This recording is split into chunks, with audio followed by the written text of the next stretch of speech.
ചുഴലിയിളകിയ ഒരു മൗലവി ഉണ്ടായിരുന്നല്ലോ, കാഫിറക്ക മുശ്രിക്ക. ഈ പറയുന്ന ആളുകൾ ഒന്ന് ചിന്തിച്ചാൽ മതി, ഈ പറയുന്ന ആളുകളുടെ വാദപ്രകാരം ഇവർ കാഫിറിന് ജനിച്ചവരായിരിക്കും. കാരണം എന്താ? ഇവരുടെ വാപ്പായും ഉമ്മായും മൗലിദ് ഓതിയവരും ഇതൊക്കെ ചെയ്ത ആളുകളായിരിക്കും. അതുകൊണ്ട് ഇവർ കാഫിറിന് ജനിച്ചവർ. അതുകൊണ്ട് ഞങ്ങളൊക്കെ കാഫിറിനുണ്ടായതെന്ന് പറഞ്ഞിറങ്ങുന്നേ. മറ്റുള്ളവരെ കാഫിറാക്കുന്നതിന് മുൻപ് സ്വന്തം വീട്ടിലേക്കാണ് ഇതൊക്കെ ലമീർ മടങ്ങുക. ഈ പറയുന്ന ആളുകൾ അവരുടെ പള്ളിയിൽ പോയി ഓണവും ക്രിസ്മസ് ഒക്കെ ആഘോഷിക്കും. പള്ളിയിൽ ഇമാമ് സാന്താക്ലോസിന്റെ തൊപ്പിയൊക്കെ വെച്ചിട്ട് ഇറങ്ങാണ് ക്രിസ്മസ് ആഘോഷിക്കാൻ. ഓണാഘോഷിക്കാൻ പൂക്കളമിടാൻ മുമ്പിലുണ്ട്. ഞങ്ങൾ മതേതരന്മാരാണെന്ന് അങ്ങനെ കാണിക്കാം. മുഅ്മിനീങ്ങളെ നോക്കി മുശ്രിക്കാണെന്നും പറയും. ബാക്കിയുള്ളവരെയൊക്കെ വിളിച്ചിട്ട് വാ മക്കളെ നമുക്ക് പള്ളിയുടെ അകത്ത് ഓണാഘോഷിക്കാം, വാ നമുക്ക് പള്ളിയുടെ അകത്ത് പൂക്കളോടെ ക്രിസ്മസ് നടത്താം. ഇതാണോ നിങ്ങളുടെ ദീൻ? സൂറത്തുൽ ഹജ്ജിന്റെ 32-ാമത്തെ ആയത്ത്, ذلك ومن يعظم شعائر الله فإنها من تقوى القلوب. നിങ്ങളുടെ മനസ്സിലെ അള്ളാന്റെ ചിഹ്നങ്ങളോട് വല്ല ബഹുമാനവും തോന്നുന്നുണ്ടോ? ഉണ്ടെങ്കിൽ നിങ്ങളുടെ ഖൽബിൽ തഖ്വയുണ്ട് എന്ന് അല്ലാഹു റബ്ബുൽ ആലമീൻ. ഇപ്പൊ നേരെ ഓപ്പോസിറ്റ് എന്ത് മനസ്സിലാക്കണം? അള്ളാന്റെ ചിഹ്നങ്ങളോട് നമുക്ക് ബഹുമാനല്ലേ? നമ്മൾ മുത്തഖിയല്ല, നമ്മൾ മുഅ്മിനല്ല, നമ്മുടെ വാസസ്ഥലം സ്വർഗമല്ലാതായി തീരും. അള്ളാഹു കാത്തു രക്ഷിക്കുമാറാകട്ടെ. എന്താണ് അള്ളാന്റെ ചിഹ്നം? നമുക്കറിയുന്ന കുറെ ചിഹ്നങ്ങളുണ്ടല്ലേ. കൈപ്പത്തി നമുക്കറിയാം, അരിവാൾ ചുറ്റിക നമുക്കറിയാം, കോണി നമുക്കറിയാം. പലതും വിട്ടുപോയിട്ടുണ്ടോ? വിവാദാകരുത് പുറത്തിറങ്ങുമ്പോൾ അതാ അത് മറ്റേ ആളാന്നൊക്കെ പറഞ്ഞോളേ. നമുക്കറിയുന്ന ഒരുപാട് ചിഹ്നങ്ങളുണ്ട്. ആ ചിഹ്നങ്ങൾ കാണുമ്പോൾ അത് ഏത് പാർട്ടിയെയാണ് പ്രതിനിധീകരിക്കുന്നത് നമുക്കറിയാൻ പറ്റൂലേ. അള്ളാഹ്ക്ക് ചില ചിഹ്നങ്ങളുണ്ട്. ആ ചിഹ്നങ്ങൾ കാണുമ്പോൾ നമുക്ക് ആരെ ഓർമ്മ വരണം? അള്ളാഹിനെ ഓർമ്മ വരണം. അതാണ് അള്ളാഹുവിന്റെ ചിഹ്നങ്ങൾ. ആ ചിഹ്നങ്ങളോട് നമ്മുടെ മനസ്സിൽ ഒരാദരവ് തോന്നുന്നുണ്ടോ? അത് തഖ്വയാണെന്ന് അല്ലാഹു റബ്ബുൽ ആലമീൻ. ഏതൊക്കെയാണ് അള്ളാഹിന്റെ ചിഹ്നങ്ങൾ? ഏതൊക്കെയാണ്?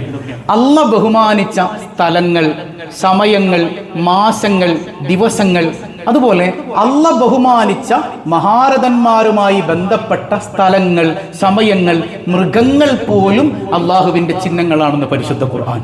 ഖുർആന പറയുന്നത് ഇൻഷാ അല്ലാഹ് ഞാൻ എക്സ്പ്ലെയിൻ ചെയ്തു തരും. ഇപ്പൊ ഉദാഹരണം പറഞ്ഞാൽ പള്ളി അള്ളാഹിന്റെ ഭവനാണ് അല്ലേ. അള്ളാഹുവിന്റെ പള്ളിയോട് നമുക്കൊരു അനാദരവ് തോന്നുന്നുണ്ടെങ്കിൽ നമുക്ക് തഖ്വയില്ല, നമ്മൾ മുഅ്മിനല്ല എന്ന് ഖുർആനിൽ നിന്ന് വായിച്ചെടുക്കാം. തഖ്വയുണ്ടോ? അള്ളാഹിന്റെ പള്ളിയോടൊരു വല്ലാത്ത ബഹുമാനം, പള്ളിയുടെ അകത്തേക്ക് കയറുമ്പോൾ ഒരു ആദരവ്, എൻ്റെ നാഥന്റെ ഭവനം, ആ ഒരു ഫീല് നമുക്ക് വരുന്നുണ്ടോ? ബഹുമാനം വരുന്നുണ്ടോ? ഇല്ല. അത് പുറത്ത് നമ്മളിങ്ങനെ കളിച്ചു കിടക്കുന്ന ഒരു സ്ഥലം പോലെയാണ് പള്ളി എന്നുള്ള തോന്നലാണ് നമുക്കെങ്കിൽ നമ്മൾ മുച്ചക്കയല്ല. അള്ളാഹു കാത്ത് രക്ഷിക്കുമാറാകട്ടെ. അള്ളാഹ് ബഹുമാനിച്ച സ്ഥലങ്ങൾ, അള്ളാഹ് ബഹുമാനിച്ച മഹാരഥന്മാരുമായി ബന്ധപ്പെട്ട സ്ഥലങ്ങൾ. സൂറത്തുൽ ബഖറയിൽ നോക്ക്, നമ്മളന്ന് ചെറിയ നിലക്കൊരു എക്സ്പ്ലനേഷൻ തന്നിരുന്നു ഹജ്ജിന്റെ സമയത്തില്ലേ. ഇന്ന സഫാ വൽ മർവത മിൻ ശആഇരില്ലാഹ് ഫമൻ ഹജ്ജൽ ബൈത അവ ഇഅ്തമർ ഫലാ ജുനാഹ അലൈഹി അൻ യത്തവഫ ബിഹിമാ. ഇന്ന സഫാ വൽ മർവത മിൻ ശആഇരില്ലാഹ്, തീർച്ചയായും സഫയും മർവയും അല്ലാഹുവിന്റെ ചിഹ്നങ്ങളാണെന്ന് ഖുർആൻ. സഫയും മർവയും അള്ളാഹിന്റെ ചിഹ്നങ്ങളാണ്. എന്നിട്ട് കുറച്ചും പറയുന്നത് എന്താ? ഹജ്ജ് ചെയ്യുന്നവർ, ഉംറ ചെയ്യുന്നവർ അവിടെ സഅയ് ചെയ്യുന്നത് കൊണ്ട് കുഴപ്പമൊന്നുമില്ല കേട്ടോ, കുഴപ്പമൊന്നുമില്ല. ശരിക്കും എങ്ങനെ പറയണം റബ്ബ്? ഹജ്ജിന്റെയും ഉംറയുടെയും പ്രധാനപ്പെട്ട ഒരു കർമ്മമാണ് ഏത്? സഅയ് ഇല്ലേ. എന്നിട്ട് പടച്ചോൻ പറഞ്ഞെന്താ? അവിടെ ഹജ്ജിന് പോകുന്നവര് സഅയ് ചെയ്യണോണ്ട് കുഴപ്പമൊന്നുമില്ല, ചെയ്തോ. ശരിക്കും അവിടെ സഅയ് ചെയ്യണമെന്ന ഒരു ശാഠ്യം പോലെ പറയണമായിരുന്നിടത്ത് അള്ളാഹു കുഴപ്പമൊന്നുമില്ല എന്ന് പറഞ്ഞു. അങ്ങനെ പറയാൻ കാരണം എന്താണ്? അതായത് സ്വഹാബത്തിന്റെ ഇടയിൽ ചെറിയ ഒരു ആശയത്തർക്കം ചില ആളുകൾക്കിടയിൽ, നമുക്കിടയിൽ ഉണ്ടാവൂല. അതായത് രണ്ട് മലയുടെ ഇടയിൽ ബഹുമാനത്തോടുകൂടെ നടന്നാൽ ശിർക്കാവോ, ഭൂമി പൂജയാവോ? സ്വഹാബത്തിന് അങ്ങനെ ചിന്ത വരാനായിട്ടൊരു കാരണം ഉണ്ടായിരുന്നു. എന്താ കാരണം? അവിടെ സഫാ കുന്നിന്റെ മുകളിൽ ഇസാഫ് ദേവന്റെ പ്രതിമയുണ്ടായിരുന്നു, മർവാ കുന്നിന്റെ മുകളിൽ നായില ദേവിയുടെ പ്രതിമ ഉണ്ടായിരുന്നു. ഇവർ രണ്ടുപേരും ആരാ? കഅബാലയത്തിന്റെ മുമ്പിൽ വന്ന് നിന്ന് വസ്ത്രങ്ങളെല്ലാം അഴിച്ച് പച്ചയായി വ്യഭിചരിച്ച രണ്ട് മനുഷ്യരാ. അള്ളാഹുവിന്റെ അദാബ് ഇറങ്ങി അവർ രണ്ടുപേരും കരിങ്കൽ സ്തൂപങ്ങളായി മാറി, കരിങ്കല്ലുകളായി മാറി. അപ്പൊ അന്നത്തെ ആളുകൾ എന്ത് ചെയ്തു എന്ന് വെച്ചാൽ പടച്ചോനെ ഭയപ്പെടാൻ വേണ്ടിയിട്ട് ഈ മഹല്ലിനെ അല്ലെങ്കിൽ ഈ കഅബാലയത്തെ ബഹുമാനിക്കണമെന്ന ബോധ്യം ജനങ്ങളിൽ ഉണ്ടാകാൻ വേണ്ടി അള്ളാന്റെ അദാബ് ഇറങ്ങിയതല്ലേ, ആ സ്തൂപം അവിടെ വെച്ചു. അപ്പൊ കുറച്ച് ആൾക്കാർ എന്ത് ചെയ്തു, ജാഹിലിയ കാലഘട്ടമല്ലേ, രണ്ടും മലയുടെ മേലെ കൊണ്ടുപോയി വെച്ചിട്ട് ആരാധന എന്ന് തുടങ്ങി. അപ്പൊ സ്വഹാബത്തിന്റെ ഇടയിൽ ഒരു പ്രയാസം, നബിയെ മക്കം ഫത്തുഹോടുകൂടെ അള്ളാന്റെ ഹബീബ് കഅബാലയത്തിന്റെ അകത്തുണ്ടായിരുന്ന വിഗ്രഹങ്ങൾ മുഴുവൻ എടുത്തു മാറ്റിയില്ലേ? ഇവിടെ സഫയുടെയും മർവയുടെയും മുകളിലുള്ള ആ വിഗ്രഹമൊക്കെ മുത്തുനബി എടുത്തു മാറ്റിയിട്ടുണ്ട്. എന്നാലും ഇന്നലെ വരെ ശിർക്ക് നടന്ന സ്ഥലല്ലേ നബിയെ? ഒരു പ്രയാസം. അത് മാത്രമല്ല, ആയിഷ റളിയല്ലാഹു അൻഹ ഉദ്ധരിക്കുന്നുണ്ട്, മദീനക്കാര് മനാത്ത ദേവിയുടെ ഭക്തരായിരുന്നു. അവർക്ക് നായില ഇസാഫ് ദേവനെ അവർക്ക് കണ്ടുകൂടാ, അവർക്ക് ഭയങ്കര വെറുപ്പായിരുന്നു. അതുകൊണ്ട് തന്നെ സഫാ മർവയുടെ ഇടയിലേക്ക് പോകുന്നതൊക്കെ ഒരു വെറുപ്പായിരുന്നു. കാരണം ഈ നമ്മുടെ കുടുംബദേവൻ വേറെയാണല്ലോ, അല്ലെങ്കിൽ നമ്മൾ മനാത്ത ദേവിയുടെ ആൾക്കാരാണ്, അവർ ഇസാഫിന്റെയും നായിലയുടെ ആൾക്കാരാണ്. അങ്ങനെ മൊത്തത്തിലൊരു വെറുപ്പിന്റെ അന്തരീക്ഷം ഉണ്ടായിടത്ത് അള്ളാഹ് പറയാണ്, അത് ശിർക്കിന്റെ കേന്ദ്രമല്ല, അവിടെ എന്താ നടന്നോട്ടെ, പക്ഷേ സഫയും മർവയും ഇന്ന സഫാ വൽ മർവത മിൻ ശആഇരില്ലാഹ്, സഫയും മർവയും അള്ളാഹുവിന്റെ ചിഹ്നങ്ങൾ തന്നെയാണ്. അതുകൊണ്ട് അതിനെ ബഹുമാനിച്ച് അവിടെ സഈ ചെയ്തു കൊള്ളണം. അവിടെ സഈ ചെയ്യുന്നത് കൊണ്ട് ഒരു കുഴപ്പവുമില്ല എന്ന് അല്ലാഹു റബ്ബുൽ ആലമീൻ. എന്താണ് സഫയും മർവയും അള്ളാന്റെ ചിഹ്നാകാനുള്ള കാരണം? മഹാനായ ഖലീലുല്ലാഹി ഇബ്രാഹിം അലൈഹിസ്സലാമിന്റെ പ്രിയപ്പെട്ട പത്നി ഹാജർ റളിയല്ലാഹു അൻഹ 7 തവണ ഓടിയിട്ടുണ്ട്. അതിൻ്റെ ഇടയിൽ വെറും ഒരു ഓട്ടായിരുന്നില്ല, വെറും നടത്തായിരുന്നില്ല, ചവക്കുലർപ്പിച്ച് അള്ളാഹുവിലെല്ലാം സമർപ്പിച്ചുകൊണ്ട് ഹാജറ എന്ന പെണ്ണ് ഓടി നടന്ന സ്ഥലത്ത് അള്ളാഹുവിന്റെ ചിഹ്നമായി മാറിക്കൊണ്ട് നീയും നടന്നിട്ടില്ല എങ്കിൽ നിന്റെ ഹജ്ജ് പോലും സ്വീകരിക്കപ്പെടില്ല. അള്ളാഹുവിന്റെ ഖുർആൻ എത്ര കൃത്യമായിട്ട് പറഞ്ഞിരുന്നുണ്ട്. വിഗ്രഹങ്ങൾ അതൊന്നും നമ്മുടെ വിഷയമല്ല. അവിടെ വിഗ്രഹങ്ങൾ നിന്നിരുന്നു, അത് മറ്റാൾക്കാർ പൂജിച്ചു, നമ്മളത് പൂജിക്കാനല്ലോ പോകുന്നത്. നമുക്ക് അല്ലാഹ് ബഹുമാനിച്ച് അള്ളാന്റെ ചിഹ്നം അവിടെ ഉണ്ട്, അതിനെ ബഹുമാനത്തോടുകൂടെ സമീപിച്ച് അവിടെ സഈ ചെയ്തു കൊള്ളണമെന്നത് അള്ളാഹുവിന്റെ കൽപ്പനയാണ്. കേട്ടോ, ഇപ്പൊ മഹാന്മാരുമായി ബന്ധപ്പെട്ട സ്ഥലങ്ങൾ അള്ളാന്റെ ചിഹ്നങ്ങളാണ്. മൃഗങ്ങൾ പോലും സൂറത്തുൽ ഹജ്ജിന്റെ 36-ാമത്തെ ആയത്ത്, വൽബുദ്ന ജഅൽനാഹാ ലകും മിൻ ശആഇരില്ലാഹ്. വൽബുദ്ന ബലിയൊട്ടകം, അത് ബലിപ്പോത്താകട്ടെ ബലിഹടാകട്ടെ, മൃഗം മുഴുവൻ അള്ളാഹുവിന്റെ ചിഹ്നങ്ങളാണ്. ബലിമൃഗം മുഴുവൻ അള്ളാന്റെ ചിഹ്നാകുന്നത് എന്താ? ആ ബലിമൃഗത്തെ സമീപിക്കുമ്പോ നമുക്ക് ഒരു മനുഷ്യൻ ഓർമ്മ വരും. ആരാണ് മനുഷ്യൻ? ഖലീലുല്ലാഹി ഇബ്രാഹിം അലൈഹിസ്സലാം. കണ്ടോ, അപ്പൊ ഞാൻ നേരത്തെ വെറുതെ പറഞ്ഞതല്ല, ഖുർആനിക ആയത്തുകളുടെ അടിസ്ഥാനത്തിൽ തന്നെയാണ് മഹാന്മാരുമായി ബന്ധപ്പെട്ട സ്ഥലങ്ങൾ, സ്ഥാനങ്ങൾ, സമയങ്ങൾ, മൃഗങ്ങൾ പോലും അള്ളാഹുവിന്റെ ചിഹ്നങ്ങളാണെന്ന് ഖുർആൻ. അങ്ങനെ നോക്കുമ്പോൾ അഷ്റഫുൽ ഖൽഖ് സയ്യിദുനാ റസൂലുള്ളാഹ് സ്വല്ലല്ലാഹു അലൈഹി വസല്ലമ തങ്ങളുമായി ബന്ധപ്പെട്ടതിന് എന്തായാലും മഹത്വം ഉണ്ടാവൂലേ? ഈ ആയത്തുകളുടെ പര്യവസാനം എന്നോണം അല്ലാഹ് പറയുന്നുണ്ട്, യാ അയ്യുഹല്ലദീന ആമനൂ ലാ തുഹില്ലൂ ശആഇറല്ലാഹ്. ഈമാനുള്ള മുഅ്മിനീങ്ങളെ, നിങ്ങൾ അല്ലാഹുവിന്റെ ചിഹ്നങ്ങളോട് അനാദരവ് കാണിക്കല്ലേ. അനാദരവ് കാണിച്ചാൽ നിങ്ങൾ ആരാ? നിങ്ങൾ മുത്തഖിയല്ല, നിങ്ങൾ തഖ്വയിൽ നിന്ന് പുറത്തേക്ക് പോകുമെന്ന് അല്ലാഹുവിന്റെ ഖുർആൻ. ഈ മാനദണ്ഡ പ്രകാരം നമ്മളൊന്ന് നോക്കുമ്പോൾ അഷ്റഫുൽ ഖൽഖ് സയ്യിദുനാ റസൂലുള്ളാഹ് സ്വല്ലല്ലാഹു അലൈഹി വസല്ലം തങ്ങളുമായി ബന്ധപ്പെട്ടതിന് വലിയ പ്രത്യേകതയുണ്ട്. വിശുദ്ധ മാസമായ റബീഉൽ അവ്വൽ പിറന്നു അല്ലേ? പുണ്യ നബിയെ അള്ളാഹു ജനിപ്പിക്കാൻ തീരുമാനിച്ചൊരു മാസം നമ്മിലേക്ക് കടന്നു വരുമ്പോൾ ഒരു സത്യവിശ്വാസിയുടെ മനസ്സിൽ ആ മാസത്തോടൊരു ബഹുമാനം തോന്നുക എന്ന് പറയുന്നത് അത് ഈമാനിൽപ്പെട്ടതാണ്, അല്ലാതെ അത് മോശമായ കാര്യമൊന്നുമല്ല. കാരണം റസൂലുള്ളാഹിയുമായി ബന്ധപ്പെട്ടൊരു മാസം അത് അള്ളാന്റെ ചിഹ്നമാണ്. അള്ളാന്റെ ചിഹ്നങ്ങളെ ബഹുമാനിക്കൽ തഖ്വയുടെ അടയാളമാണ്. അപ്പൊ അത് ഈമാനിന്റെ ഒരു ഭാഗമാണ്. ഇപ്പോ പല ആളുകളും അവരുടെ സംഘടനയുടെ വാർഷികം ആഘോഷിക്കുന്നുണ്ട്, മക്കളുടെ കല്യാണം ആഘോഷിക്കുന്നുണ്ട്, വെഡിങ് ആനിവേഴ്സറി ആഘോഷിക്കുന്നുണ്ട്. പുണ്യ നബിയുടെ ജന്മത്തിൽ നമ്മളൊന്ന് സന്തോഷിച്ചാൽ അത് എത്രമാത്രം പ്രയാസമാണ്. എന്തിനാ സഹോദരങ്ങൾ അങ്ങനെയൊക്കെ ഇല്ലേ? അള്ളാന്റെ ഹബീബ് സല്ലല്ലാഹു അലൈഹി വസല്ലം തങ്ങൾ ഹിറാ ഗുഹയിൽ പോയിരുന്നതിന്റെ വാർഷികം ആഘോഷിച്ചിട്ടുണ്ടോ? ഒരു കൊല്ലാകുമ്പോൾ എനിക്ക് ഇഖ്റാ ബിസ്മി ഇറങ്ങിയതിന്റെ ഒരു വാർഷികം ഞാൻ അങ്ങോട്ട് ആഘോഷിക്കട്ടെ, നബി നിങ്ങൾ ആഘോഷിച്ചിട്ടുണ്ടോ? ഇല്ലല്ലോ. അപ്പൊ ഈമാനുള്ള മുഅ്മിനീങ്ങള് അഷ്റഫുൽ ഖൽഖ് സയ്യിദുനാ റസൂലുള്ളാഹ് സ്വല്ലല്ലാഹു അലൈഹി വസല്ലമ തങ്ങളുമായി ബന്ധപ്പെട്ടതിനെ ബഹുമാനിക്കട്ടെ, ആദരിക്കട്ടെ, അനാദരവ് സംഭവിക്കരുത്. ആഘോഷം എന്ന് പറഞ്ഞാൽ ഡിസ്കോ ഡാൻസ് ഒക്കെ വെച്ച് കഴിഞ്ഞ കൊല്ലം കുറച്ച് എന്താ പറയാ അറിവില്ലാത്ത ജനങ്ങൾ, അതൊന്നും ആലിമീങ്ങൾ പറഞ്ഞിട്ടല്ലേ, ആലിമീങ്ങൾക്ക് അതുമായി ബന്ധമില്ല. പള്ളിയിലെ പണ്ഡിതന്മാർ ഉണർത്തുന്നുണ്ട്, ഉസ്താദുമാർ പറഞ്ഞു കൊടുക്കുന്നുണ്ട്, ആർക്കയോ എന്തെല്ലാം കാണിക്കുന്നു, അത് മുഴുവൻ വീഡിയോ എടുത്തുകൊണ്ടുവന്നിട്ട് കണ്ടില്ലേ ഇതാണ് നബിദിനാഘോഷം. എന്തിനാണ് ഇങ്ങനെയാണോ നമ്മൾ ദീന് വളർത്തേണ്ടത്? ഇങ്ങനെയാണോ? ഞാൻ നിങ്ങളോട് പറഞ്ഞില്ലേ, ഞാൻ 2-3 ആഴ്ച മുമ്പ് ഒരു വീഡിയോ കണ്ടു, ഭയങ്കര തെറി പറയാൻ, പച്ച ചീത്ത പറയാൻ, എന്നിട്ട് വാടാ തൗഹീദിലേക്ക്. ഇതെന്ത് ജാതി തൗഹീദാണ് സഹോദരങ്ങളെ? ഇങ്ങനെയാണോ അള്ളാന്റെ ഹബീബൊക്കെ ദീന് വളർത്തിയത്? ഇങ്ങനെയാണോ സ്വഹാബത്ത് ദീന് വളർത്തിയത്? വായിൽ വരുന്ന ചീത്ത മുഴുവൻ വിളിക്കുക, കണ്ട വൃത്തികേടുകളൊക്കെ പറയാ, വാടാ തൗഹീദിലേക്ക്. ഇതൊരു ഊക്കാണ് തൗഹീദ്. അള്ളാഹു നമ്മളെ ഹിദായത്തിൽ നിലനിർത്തുമാറാകട്ടെ. ആകാശഭൂമി സൃഷ്ടിക്കുന്ന ആ ഒരു സമയം മുതൽ തന്നെ മാസങ്ങളുടെ എണ്ണം എത്രയാണ്? ഖുർആനിൽ പറയുന്നുണ്ട് 12 എണ്ണമാണ് അല്ലേ? മിൻഹാ അർബഅത്തുൻ ഹുറും, അതിൽ 4 മാസങ്ങൾ വിശുദ്ധ മാസമാണെന്ന് ഖുർആൻ. 4 മാസങ്ങൾ യുദ്ധം ഹറാമായ മാസം അല്ലേ? എന്നിട്ട് അല്ലാഹു പറയുന്നത് എന്താ? വഅലമൂ അന്നല്ലാഹ മഅൽ മുത്തഖീൻ, അള്ളാഹു തഖ്വയുള്ളവരോടൊപ്പം തന്നെയാണെന്ന് ഖുർആൻ. മാസങ്ങളെ പറഞ്ഞിട്ട് തഖ്വ പറയാം. അപ്പൊ എന്താ? മാസങ്ങളും അള്ളാഹുവിന്റെ ചിഹ്നങ്ങളിൽ പെടും. ഈ 12 മാസത്തിനും ആരാണ് പേര് വെച്ചത്? ആരാണ്? മുത്തുനബിയാണത് പറഞ്ഞു കൊടുത്തതെങ്കിൽ വമാ യൻതിഖു അനിൽ ഹവാ ഇൻ ഹുവ ഇല്ലാ വഹ്യുൻ യൂഹാ, അള്ളാഹുവിൽ നിന്നുള്ള കൽപ്പനയല്ലാതെ അള്ളാന്റെ ഹബീബ് ഒന്നും തന്നെ ഒഴിഞ്ഞിട്ടില്ലെന്ന് ഖുർആൻ. അവിടുത്തെ സ്വന്തം ഇച്ഛക്കനുസരിച്ച് ഒന്നും പറഞ്ഞിട്ടില്ല റസൂലുള്ളാഹി സ്വല്ലല്ലാഹു അലൈഹി വസല്ലം. അങ്ങനെയാണെങ്കിൽ യഥാർത്ഥത്തിൽ മാസങ്ങളുടെ പേര് എവിടെ നിന്ന് വന്നതാണ്? നാഥനായ റബ്ബിൽ നിന്ന് വന്നതാണ്. അള്ളാഹുവും റസൂലും പേര് വെക്കുമ്പോൾ നമ്മൾ പേര് വെക്കണോ അല്ല അങ്ങോട്ട് വെക്കൂ? നമ്മൾ അർത്ഥമൊന്നും നോക്കലില്ലല്ലോ. മോഡേൺ പേര് അർത്ഥം പിന്നെ അങ്ങോട്ട് ഉണ്ടാക്കലാണ്, അർത്ഥം നോക്കിയിട്ട് പേര് വെക്കലല്ല.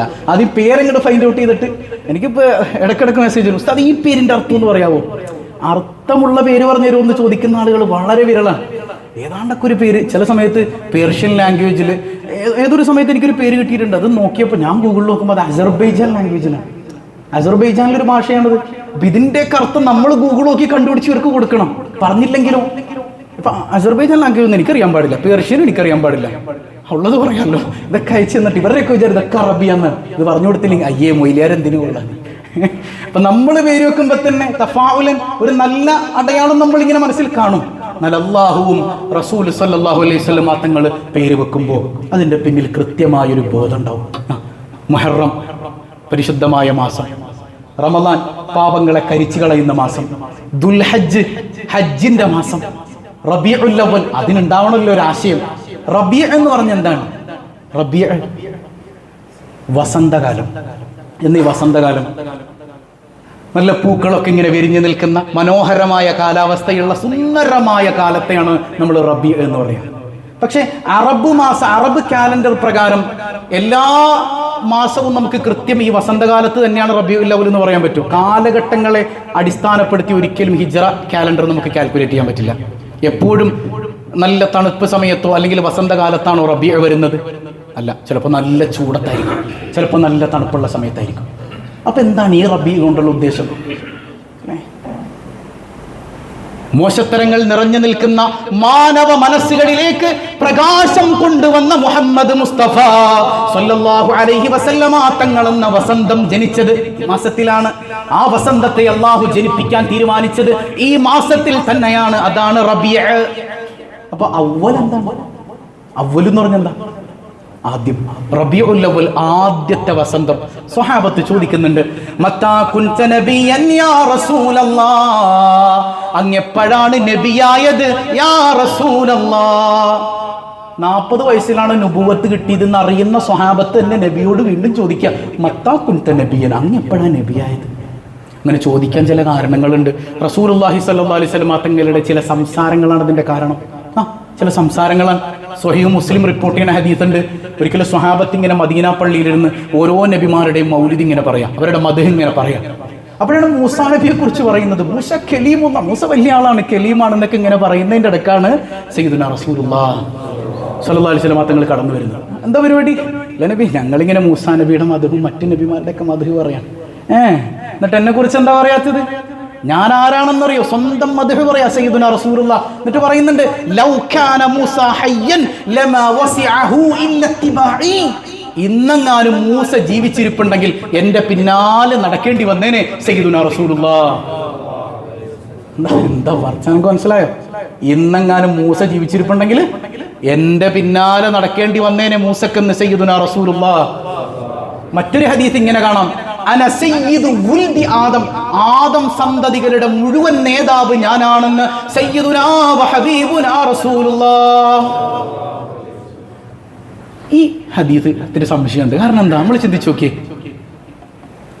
ഇന്ന് ജീവിച്ചിരിക്കുന്ന ഒരാൾക്ക് ഇപ്പോഴുള്ള ആളുകളുടെ നേതാവാകാം, ഇന്ന് ജീവിച്ചിരിക്കുന്ന ഒരാൾക്ക് വരാനിരിക്കുന്ന ഒരു സമൂഹത്തിന്റെയും നേതാവാകാം, ഇന്ന് ജീവിച്ചിരിക്കുന്ന ഒരാൾക്ക് 1000 കൊല്ലം മുമ്പ് ജീവിച്ചിരുന്ന ആളുകളുടെ നേതാവാകാൻ പറ്റും.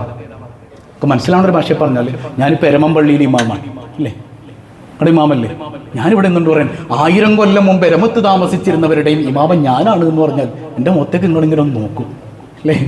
സയ്യിദുനാ റസൂലുള്ളാഹ് തങ്ങൾ പറയാം, അന സയ്യിദു വുൽദി ആദം, ആദം മക്കളുടെ മുഴുവൻ നേതാവ് ഞാനാണ് എന്ന് മുഹമ്മദുർ റസൂലുള്ളാഹ്.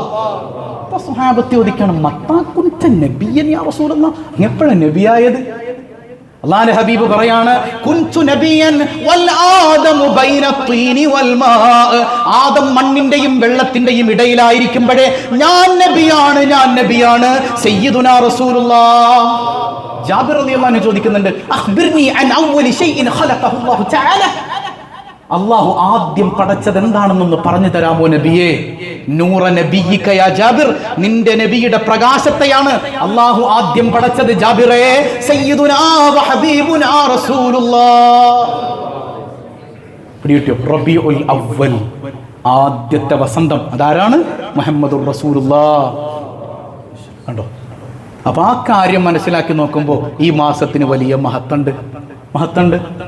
ഇപ്പൊ സ്വഹീഹുൽ ബുഖാരിയിൽ ഒരു ഹദീസ് ഇല്ലേ, മഹത്തുണ്ട് എന്ന് നമുക്ക് പഠിപ്പിച്ചിരുന്നൊരു ഹദീസും കൂടെയാണ്. കിതാബുൻ നിക്കാഹിലുണ്ട്, 5101 ഹദീസ്. എന്താണ് ഹദീസിൽ പറയുന്നത്?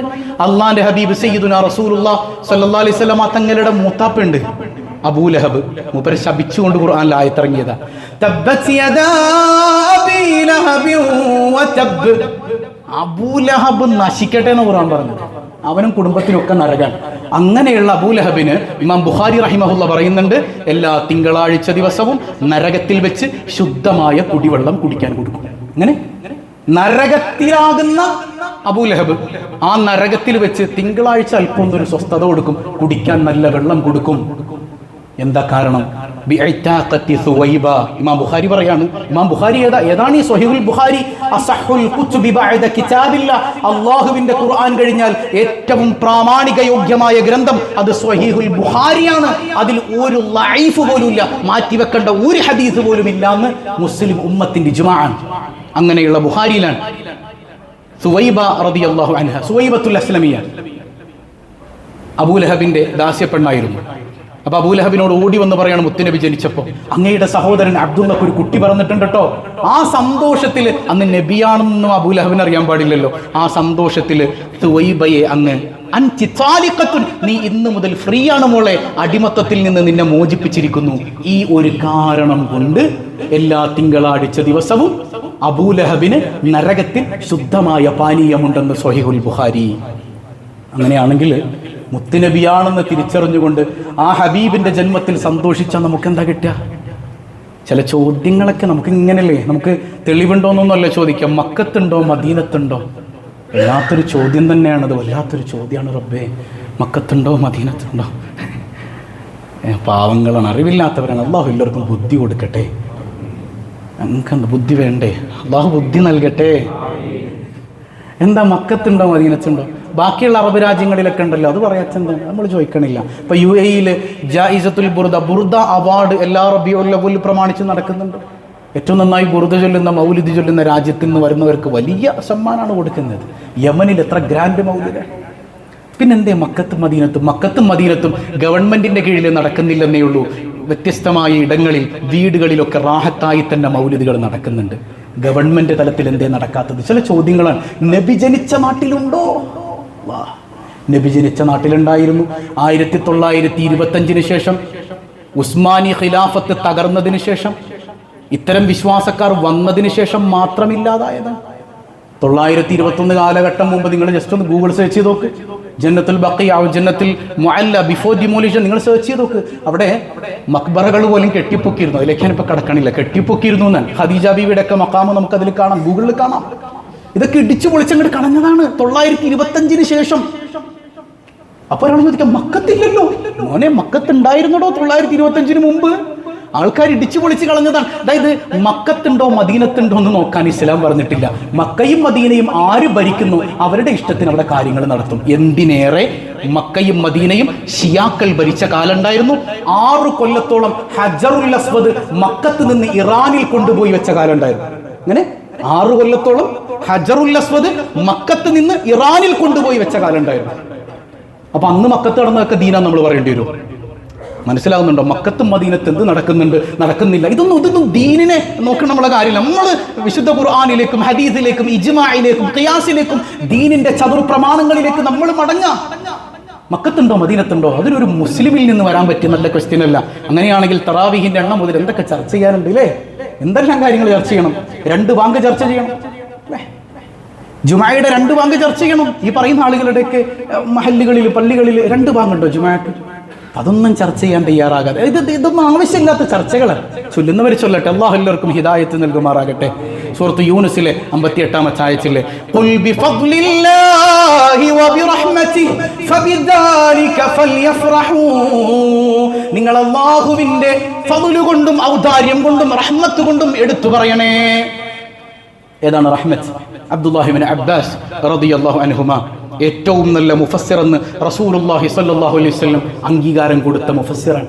അവിടെ നിന്ന് പറയുന്നുണ്ട് റഹ്മത്ത് ഐ റഹ്മത്തുൽ ലിൽ ആലമീൻ, റഹ്മത്തുൽ ലിൽ ആലമീനായ മുഹമ്മദുർ റസൂലുള്ളാഹിയാണ് സ്വല്ലല്ലാഹു അലൈഹി വസല്ലം. അതുകൊണ്ട് ഫൽയഫ്റഹൂ, നിങ്ങൾ കൊണ്ടാടണേ, നിങ്ങൾ സന്തോഷിക്കണേ എന്ന് ഖുർആനിന്റെ അധ്യാപനമാണ്. മുഫസ്സിറുകൾ രേഖപ്പെടുത്തി വെച്ച കാര്യമാണ്. പിന്നെയൊക്കെ ദുഷിച്ച ആരോപണങ്ങളാണ്. മൊയ്ലിയാക്കന്മാർക്ക് പൈസ ഉണ്ടാക്കാൻ വേണ്ടിയിട്ടാണ്. ഞാനൊരു വീഡിയോ ചെയ്തപ്പോൾ അതിൻ്റെ ഇടയിൽ മൊയ്ലിയാക്കന്മാർക്ക് പൈസ ഉണ്ടാക്കാൻ, യാ അല്ലാഹ്, ഇന്ന് വരെ ഞാൻ ചോദിക്കട്ടെ, നിങ്ങളുടെ വീട്ടിൽ മൗലിദിന് വന്ന ഏതെങ്കിലും ഒരു മൊയ്ലിയായിരിക്കും എടുക്ക് 1000 രൂപ എന്ന് പറഞ്ഞിട്ടുണ്ടോ? നിങ്ങളോട് പറഞ്ഞിട്ടുണ്ടോ? ഉണ്ടോ? ഇതൊക്കെ ഉണ്ടോ? പ്രായമുള്ളവരോട് ചോദിക്കണമല്ലോ. ഇനി പഴയ കാലത്താണെങ്കിലും പറഞ്ഞോ നമുക്കറിയില്ലല്ലോ. പിന്നെ നമ്മുടെ വീട്ടിൽ ഒരാൾ ഒരു കാര്യം നമുക്ക് വേണ്ടി ചെയ്തു തരാൻ വരുമ്പോൾ നമ്മളൊരു ഹദിയ കൊടുക്കലാണ്. ഹദിയയായിരുന്നു സയ്യിദുനാ റസൂലുള്ളാഹി സ്വല്ലല്ലാഹു അലൈഹി വസല്ലം തങ്ങളുടെ വരുമാനം. ചിലർ പറയും നബിതങ്ങൾ ആടിനെ മേച്ചിട്ടുണ്ട്. അതൊക്കെ നുബുവത്തിന് മുമ്പാണ്.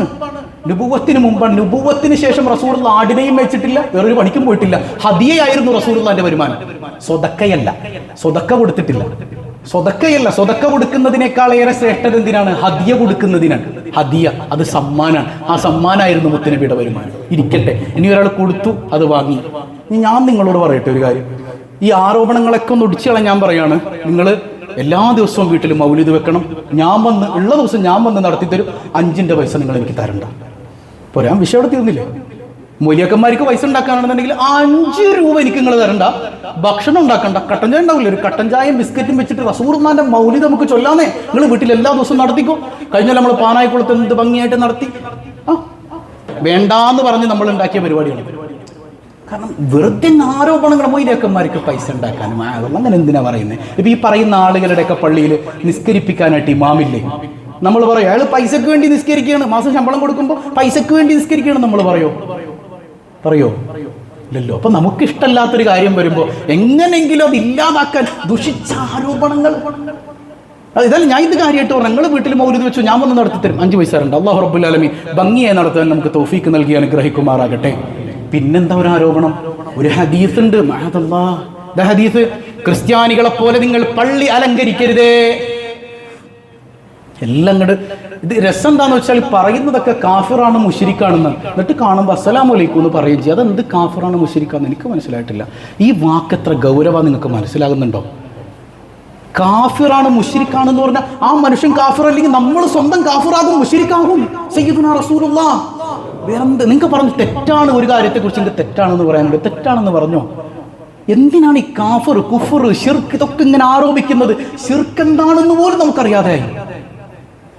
മുമ്പ് ഒരാൾ എന്നോട് പറഞ്ഞു, ഉസ്താദെ കൂട്ടുദുആ ശിർക്ക്.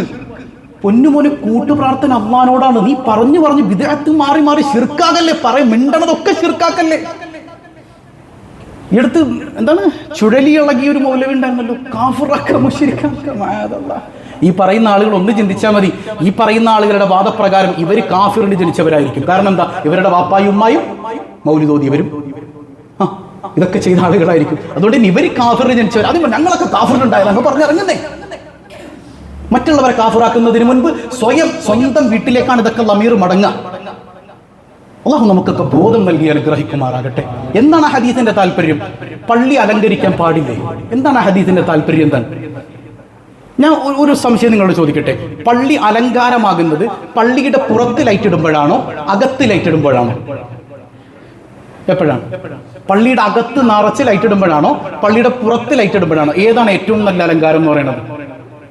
അകത്ത് ലൈറ്റ് ഇടുമ്പോഴല്ലേ? ഈ ലൈറ്റ് എന്തിനാ? ഈ ലൈറ്റ് എന്തിനാ? നിങ്ങൾ പറയും. എന്തിനാ? വെളിച്ചത്തിനാണോ? അല്ല. എന്തിനാ? അലങ്കാരത്തിന്. അപ്പൊ ഈ ഹദീസിന്റെ എതിരായോ? ജൂതന്മാർക്ക് തുല്യാണെന്ന് വരെ പറയുന്നുണ്ട്. മഅദല്ലാഹ്. അങ്ങനെയാണെങ്കിൽ മദീന പള്ളിയിൽ കോടിക്കണക്കിന് രൂപയുടെ ലൈറ്റുകളല്ലേ അവിടെ തൂങ്ങുന്നത്? മക്കത്തെ പള്ളിയിൽ കോടാനുകോടിക്കണക്കിന് രൂപയുടെ ലൈറ്റുകളല്ലേ തൂങ്ങുന്നത്? അലങ്കരിക്കരുത് ലൈറ്റ് കൊണ്ട് എന്ന് പറഞ്ഞാൽ ആ ലൈറ്റുകളൊക്കെ പോയി പൊളിക്ക്. നിങ്ങൾ ജൂതന്മാരാണെന്ന് പറഞ്ഞ് നിങ്ങൾ ചെന്ന് നോക്കി പിന്നെ പോണ ഒട്ടുണ്ടാവില്ല തിരിച്ചു വരാനായിട്ട്. ആ പോണുഷാറ് കാണൂല. അപ്പൊ പള്ളി അലങ്കരിക്കരുത് എന്ന് പറഞ്ഞാൽ ഹദീസിന്റെ ഒക്കെ വിശദീകരണം എന്തൊക്കെ സ്വർണം കൊണ്ട് എന്നുള്ള വിശദീകരണങ്ങൾ അറിയാത്തത് കൊണ്ടല്ല. അതറിയാത്തത് കൊണ്ടല്ല. എന്നാലും എന്തെങ്കിലും ഒരു കാരണം പറ, അതങ്ങ് ഇല്ലാതാക്കുക. വൈകാരികമായിട്ട് എന്ത് പറയാ? റസൂലുള്ളാഹിയുടെ പള്ളിയല്ലേ ഏറ്റവും കൂടുതൽ ഇങ്ങനെ മിന്നിത്തിളങ്ങുന്ന വെള്ളക്കൊട്ടാരം. പുറത്ത് രണ്ട് ലൈറ്റ് ഇട്ടാൽ മാത്രമല്ല മക്കളെ അലങ്കാരാവുക, അകത്ത് ഏറ്റവും കൂടുതൽ ലൈറ്റ് ഇട്ടാലല്ലേ ഏറ്റവും മനോഹരമായി അലങ്കരിക്കപ്പെടുക. പള്ളിയുടെ അലങ്കാരം, വീടിന്റെ അലങ്കാരം വീടിന്റെ അകത്താണ്. നമ്മുടെ വീട് എങ്ങനെയൊക്കെ അലങ്കരിക്കുന്നുണ്ട്, നമ്മുടെ മക്കളുടെ കല്യാണത്തിന് എങ്ങനെയൊക്കെ അലങ്കരിക്കുന്നുണ്ട് അല്ലേ? മുത്തുനബിയുടെ ജന്മം വരുമ്പോ മുത്തുനബിയോട് ഇഷ്ടമുള്ളവരൊക്കെ ഒന്ന് അലങ്കരിച്ച് സന്തോഷിച്ചോട്ടെ. അവര് സന്തോഷിക്കട്ടെ, ആഹ്ലാദിക്കട്ടെ. അതിലിപ്പോ എന്താ തെറ്റ്? അതിന് ഈ ഹദീസുകളൊക്കെ വളച്ചൊടിക്കേണ്ട കാര്യമുണ്ടോ? അള്ളാഹു നമുക്ക് ബോധം നൽകി അനുഗ്രഹിക്കുമാറാകട്ടെ. ഹബീബായ സയ്യിദുനാ റസൂലുള്ളാഹി സ്വല്ലല്ലാഹു അലൈഹി വസല്ലമ തങ്ങൾ മദീന പള്ളിയിലേക്ക് കടന്നു വരുമ്പോ മദീനയിലേക്ക് കടന്നു വരുമ്പോ സ്വഹാബത്ത് ദഫ് മുട്ടിയിട്ട് മൗലിദ് ചൊല്ലിയിട്ടല്ലേ സ്വീകരിച്ചത്? ത്വലഅൽ ബദ്റു അലൈനാ മിൻ സനിയാതിൽ വദാ വജബ ശുക്റു അലൈനാ ما دعا لله داع أيها المبعوث فينا جئت بالأمر المطاع جئت شرفت المدينة مرحبا يا خير داع. ദഫ് മുട്ടിയിട്ട് പുണ്യ റസൂലുള്ളാഹിനെ സ്വഹാബത്ത് സ്വീകരിക്കുകയാണ് മദീനയിലേക്ക്. അപ്പോൾ ഒരു ഹദീസ് കൊണ്ടുവരും. റസൂലുള്ളാഹിന്റെ ഹദീസുണ്ട്, നിങ്ങൾ ഈസാ നബിയെ ക്രിസ്ത്യാനികൾ പുകഴ്ത്തുന്നത് പോലെ പുകഴ്ത്തരുതേ എന്ന് ഹദീസുണ്ട്. ഇതൊക്കെ തെറ്റിദ്ധരിപ്പിക്കലാണ്. എന്താ ഹദീസിന്റെ ആശയം? ഈസാ നബിയെ ക്രിസ്ത്യാനികൾ പുകഴ്ത്തുന്നത് പോലെ നിങ്ങൾ പുകഴ്ത്തരുതേ. ഞാനിപ്പോ നിങ്ങളോട് പറയാണ്, വഹബി ഉസ്താദേ, ക്രിസ്ത്യാനികൾ കഴിക്കുന്നത് പോലെ നിങ്ങൾ കഴിക്കല്ലേ എന്ന് പറഞ്ഞെന്താ അതിന്റെ അർത്ഥം?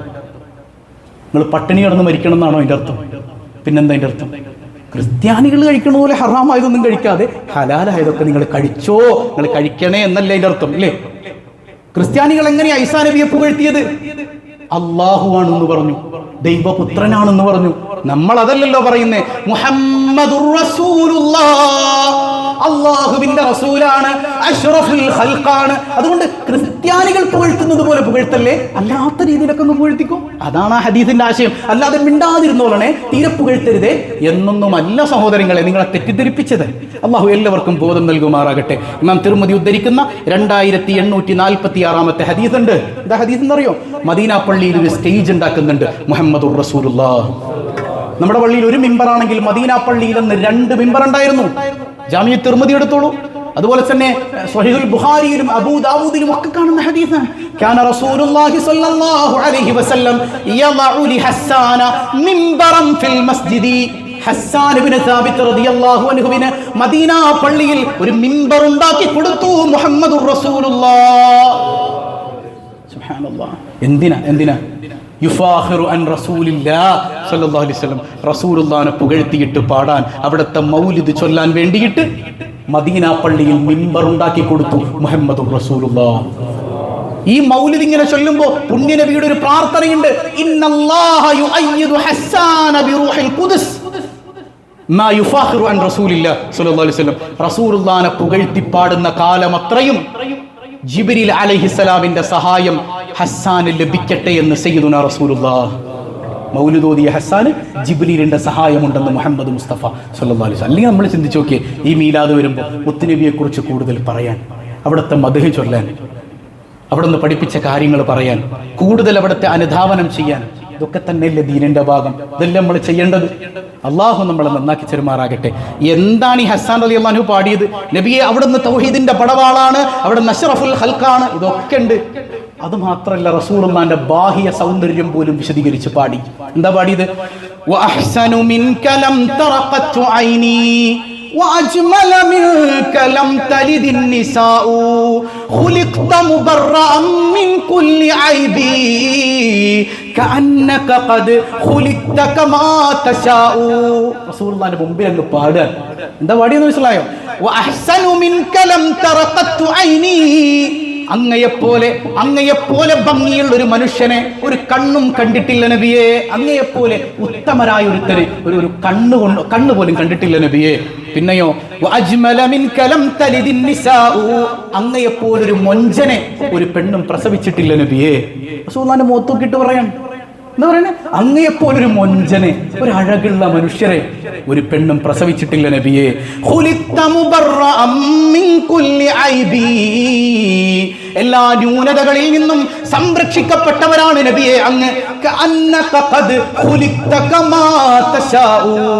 ഇന്നാണിത് പാടിയിരുന്നെങ്കിൽ നമ്മളൊക്കെ കൂടെ ഹസ്സാൻ ഇബ്നു സാബിത്ത് റളിയല്ലാഹു അൻഹു മുശ്രിക്കാക്കിയാണ്. കാരണം എന്താ വരി നോക്കിയേ? കഅന്നക ഖദ് ഖുലിഖ്ത കമാ തശാഉ.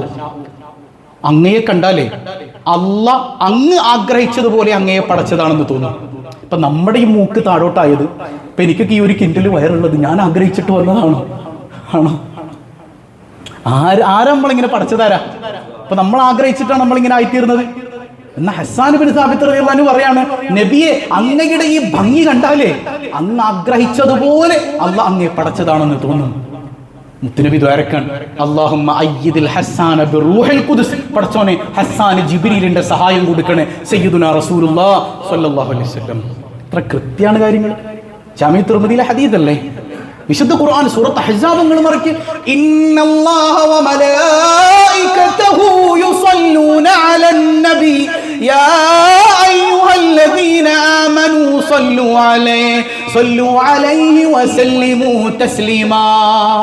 അല്ലാഹുവും അവന്റെ മാലാഖമാരും റസൂലുള്ളാഹിന്റെ മേൽ സ്വലാത്ത് ചൊല്ലുന്നുണ്ട്. സ്വലാത്ത് എങ്ങനെയാണ് നമ്മൾ ചൊല്ലുന്നത് പോലെ സല്ലല്ലാഹു അലൈഹി മുഹമ്മദ് സല്ലല്ലാഹു അലൈഹി വസല്ലം നല്ല ചൊല്ലു എന്നല്ലോ.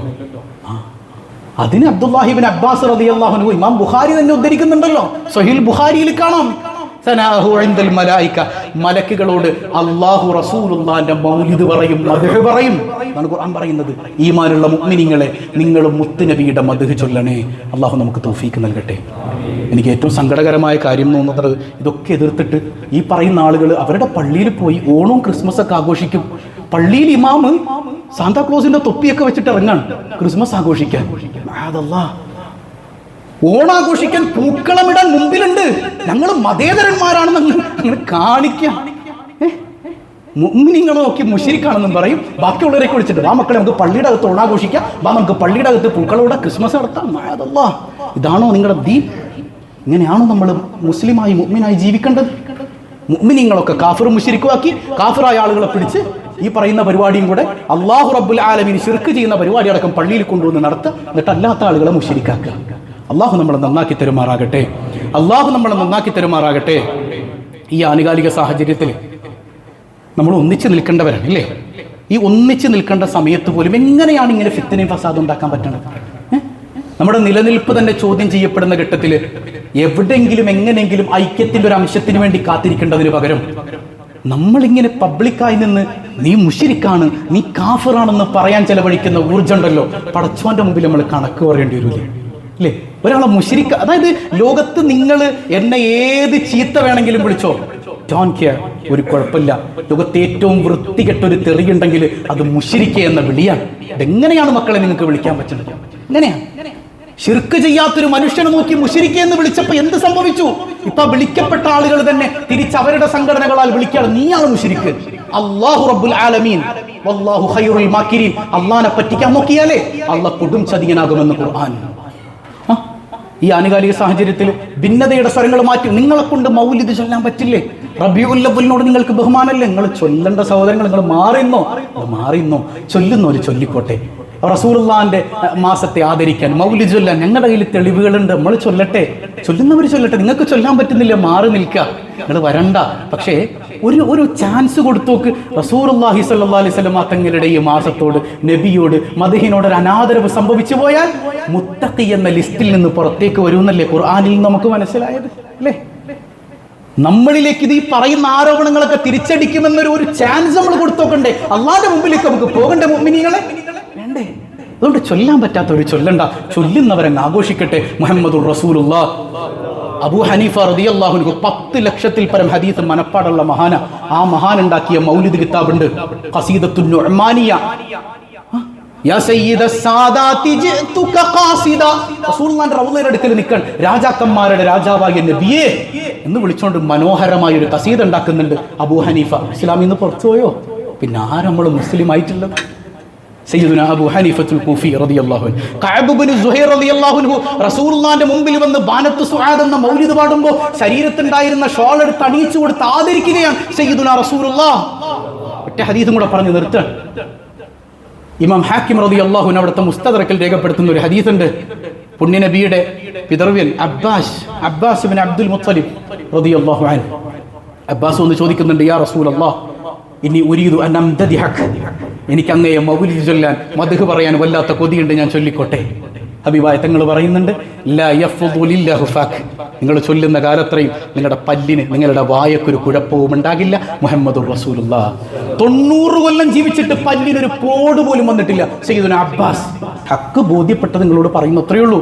അംഗീകരിക്കലും അംഗീകരിക്കാത്തത് നിങ്ങളുടെ വിഷയം, അത്രയേ ഉള്ളൂ. പറയുമ്പോൾ റബ്ബിന്റെ മുമ്പിലേക്ക് ഞാൻ ചെല്ലുന്ന സമയത്ത്, യാ റബ്ബി, എന്റെ കർത്തവ്യം ഞാൻ നിർവഹിച്ചിട്ടുണ്ടല്ലോ, ഞാനൊരാളെയും കാഫറും മുശ്രിക്കാക്കാൻ പോയിട്ടില്ലല്ലോ, ഞാനൊരു ഭിന്നതയും ഒരു മഹലിൽ ഉണ്ടാക്കിയിട്ടില്ലല്ലോ, ജനങ്ങൾക്കിടയിൽ ഐക്യം വേണമെന്ന് പറഞ്ഞവനാണല്ലോ, ഹക്ക് ബോധ്യപ്പെടുത്തിയിട്ടുണ്ടല്ലോ, നിങ്ങൾ പരസ്പരം ചീത്ത വിളിക്കരുതേ, മുശ്രിക്കാക്കരുതേ എന്ന് പറഞ്ഞിട്ടുണ്ടല്ലോ, അത്രയും ഞാൻ ചെയ്തിട്ടുള്ളൂ എന്ന് എന്റെ റബ്ബിനോട് എനിക്ക് പറയാൻ പറ്റണം.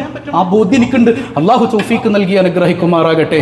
അപ്പൊ നമുക്ക് ഇൻഷാ അല്ലാഹ് മുത്തുനബിയുടെ മൗലിദിൽ സന്തോഷിക്കണം. സന്തോഷമില്ലാത്തവർ വേണ്ട, നിങ്ങൾ ചീത്തയും ബഹളമൊന്നും ഉണ്ടാക്കണ്ട, നിങ്ങൾ മാറിയിരുന്നു, സന്തോഷിക്കണ്ട. നമുക്കൊന്ന് സന്തോഷിച്ചൂടെ? ഇൻഷാ അല്ലാഹ് അല്ലാഹു നമ്മളെ ഹബീബിന്റെ ജന്മത്തിൽ സന്തോഷിക്കുന്ന മുഅ്മിനീങ്ങളിൽ ഉൾപ്പെടുത്തി അനുഗ്രഹിക്കുമാറാകട്ടെ.